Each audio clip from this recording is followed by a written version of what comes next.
김만식 TV 해란강의 여부 유튜브 방송을 시작하겠습니다. 중국 선교 20여 년 동안 예수님의 사랑을 함께 나누었던 추억들을 책으로 엮어서 연속 낭독하고 있습니다. 구독, 좋아요, 알림은 저의 선교에 큰 힘이 될 것입니다. 시청자 여러분들의 가정에 주님의 은총이 충만하시기를 기도합니다. 감사합니다.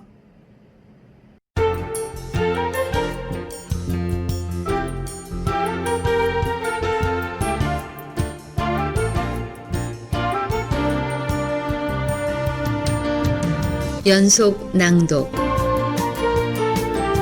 중국 선교사 김만식 목사 수기 해란강의 어부.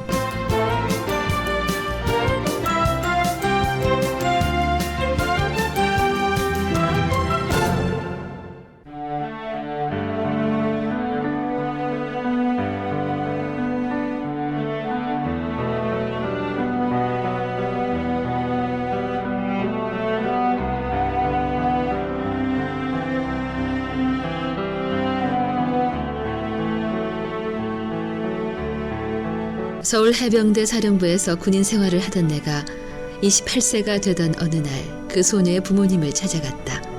어린 시절 16살 때 뵙고 12년 만에 만나는 부모님들에게 사위로 맞아달라고 부탁을 드리자 그녀의 어머니는 깜짝 놀라고 있었다.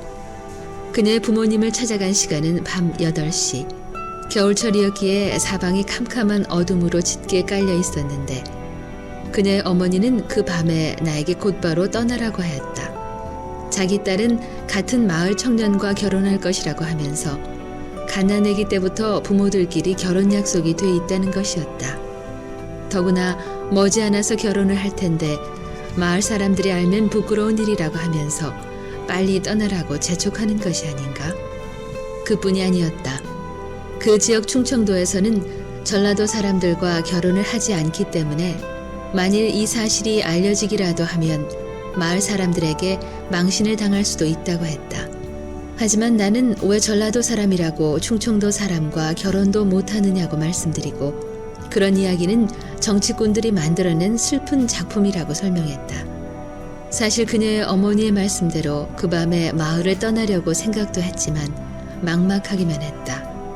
서울로 가는 버스도 없었고 시골 고대면에서 당진읍까지 가는 교통수단도 두절됐을 것 같아서 어떻게 이 밤에 다시 돌아갈까 고심하면서도 어쨌든 그 집을 나왔다. 당진읍까지 6km 정도 된다고 하기에 걸어가기로 작정하고 집을 나오면서 세상에 자기 딸 하나만 있는 것처럼 생각하는 그녀의 어머니가 너무나 섭섭하다는 마음이 들었다. 그래도 내가 16살 때 맞선 아닌 맞선을 보고 지금까지 12년 동안을 편지로 연락하던 사이였는데 결혼이 이미 약속이 돼 있다니 도무지 이해가 되지 않았다. 더욱 이해가 안 되는 것은 전라도 사람한테는 이 지역 사람들은 결혼하지 않는다고 하는 이야기에 너무나 마음이 슬펐다.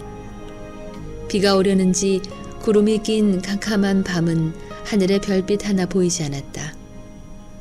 그 밤에 되돌아가는 내 모습이 안 돼 보였던지 그녀의 어머니는 나를 불러 세웠다. 차편도 없을 텐데 내일 새벽 4시에 일어나서 동네 사람들 눈에 띄지 않게 일찍 집을 나서라고 하면서 방 한 칸을 내줬다. 딸은 서울 작은아버지 집에 갔다는 얘기도 해주셨다. 행여 마을 사람들이 볼까봐 마음 졸이는 모습이 역력했다. 약간 심사가 뒤틀린 나도 딸과 결혼하지 않을 테니 걱정하지 말라고 안심을 시켰다. 돌이켜보면 딸의 결혼을 당신의 생명처럼 귀하게 여기면서 살았던 장모님. 세상의 어머니들은 다들 그렇게 살고 있는 것을 느꼈다. 전라도 사람이라고 충청도 지역에서 결혼도 할 수 없다는 이야기를 들어선지 그 밤에 잠을 이룰 수가 없었다.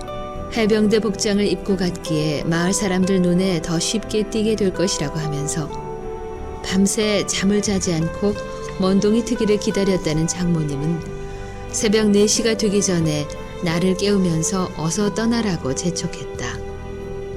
딸의 결혼이 그렇게 소중할까? 우리 어머니도 그러하시겠지? 소박했던 그 시절 어머니들은 그렇게 살았다. 그 옛날 어머니들의 모성애의 사랑이 새삼 떠올랐다.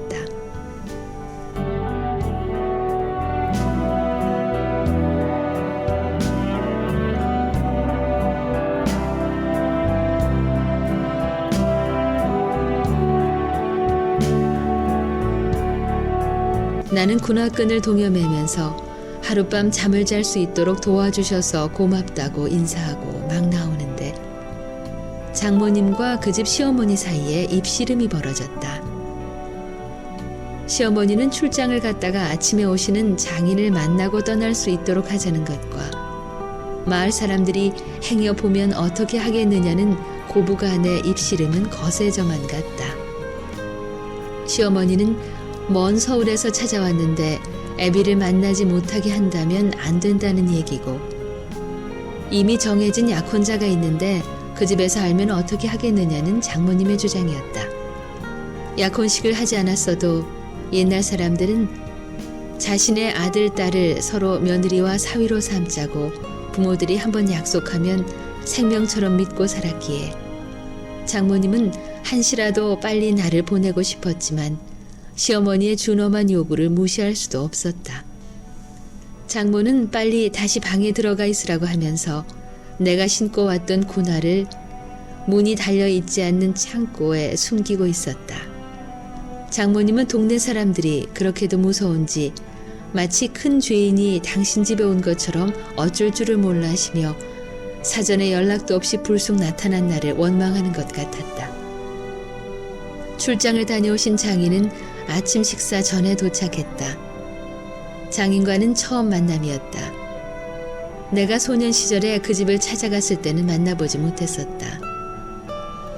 처음 만나는 장인은 나를 보면서 사나이가 여자처럼 예쁘게 생겼다면서 어떻게 그런 얼굴로 해병대를 지원했느냐고 했다.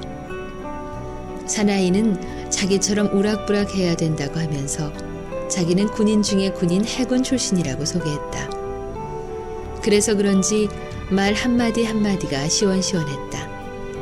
자기 딸을 사랑해준 것이 고맙다고 하면서 사실은 어린 시절에 마을에 사는 사람과 며느리 사위 삼자는 얘기는 있었지만 지금 시대에 그렇게 해서 결혼하는 사람이 어딨냐고 하면서 둘이 좋으면 결혼하라고 승낙을 해주셨다.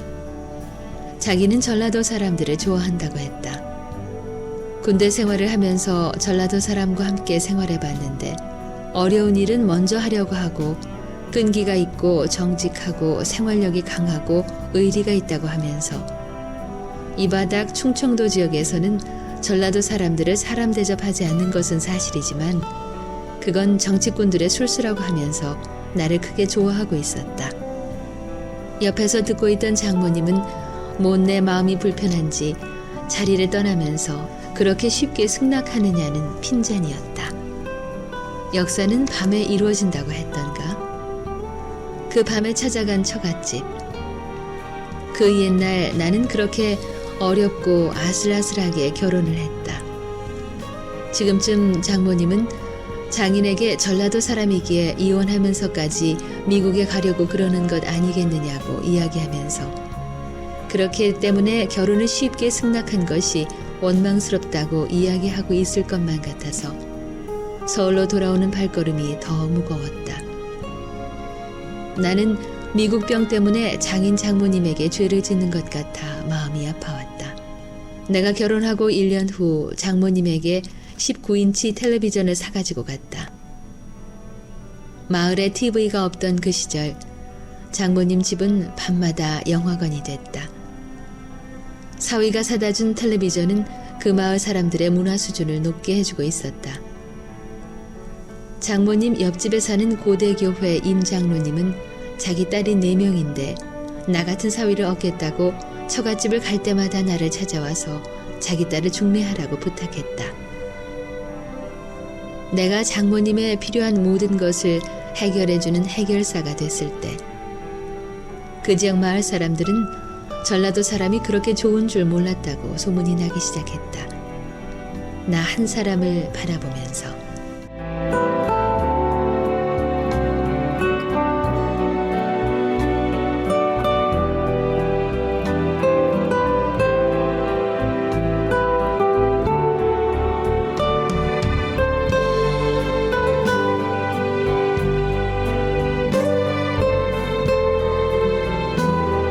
어떤 사람은 미국병에 걸리면 미국을 가야만 낫는다고 했다.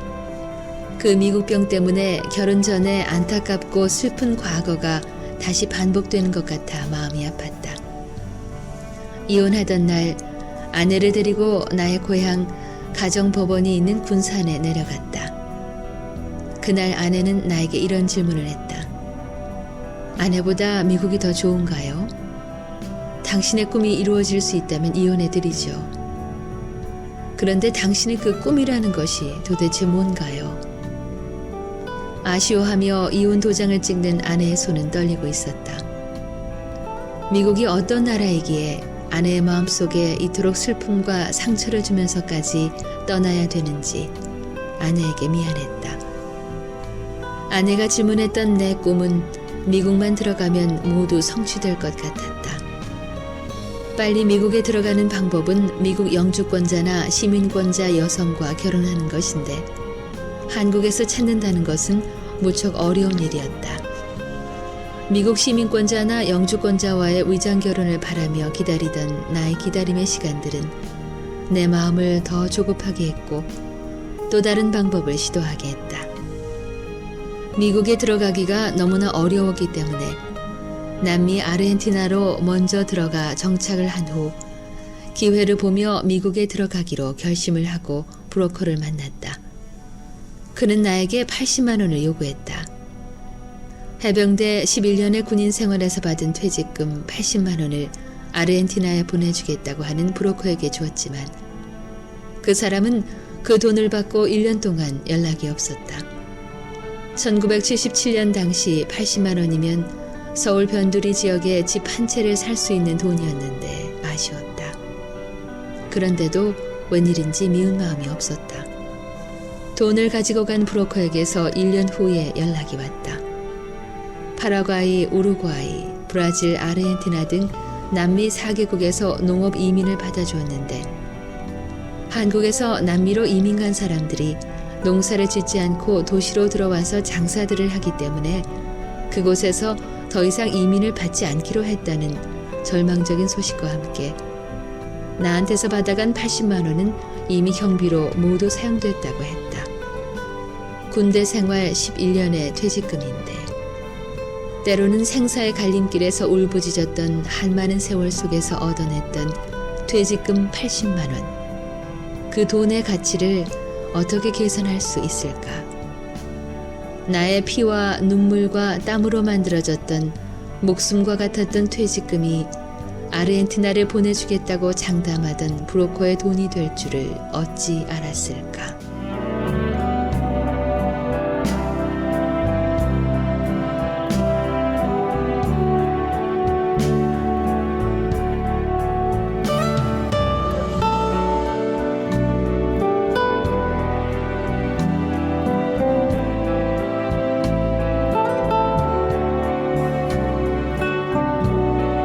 내가 빨리 한국을 떠나고 싶었던 다른 하나의 이유는 달동네 생활을 청산하고 싶었기 때문이었다.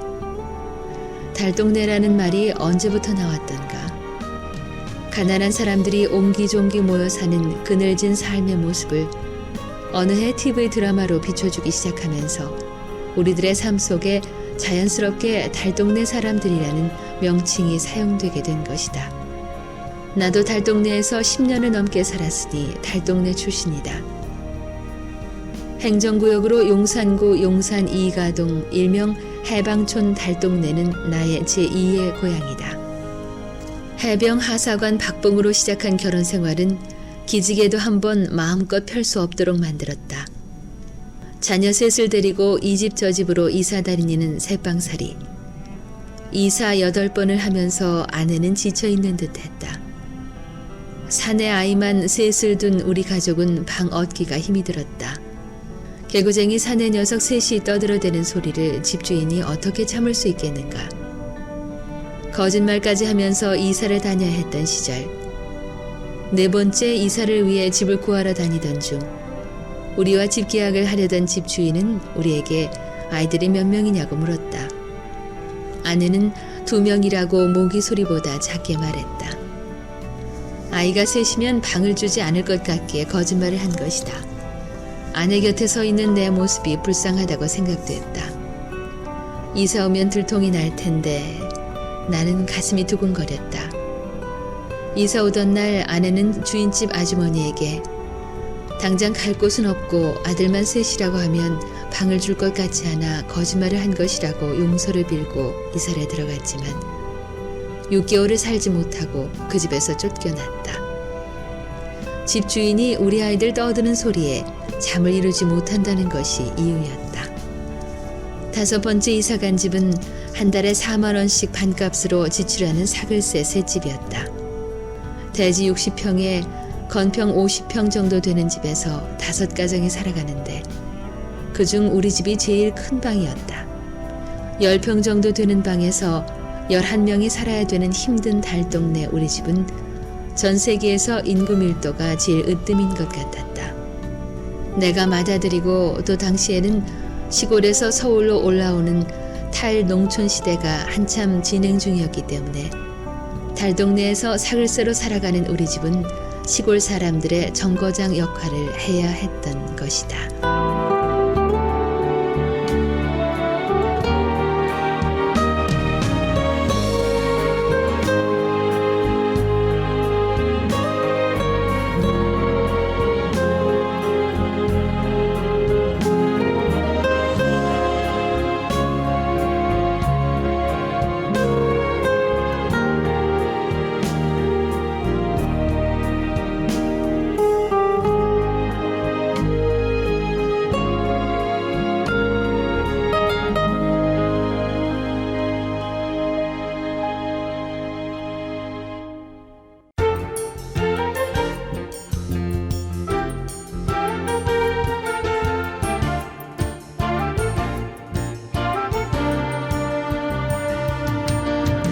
중국 선교사 김만식 목사 숙이 해란강의 어부, 지금까지 이정은이었습니다.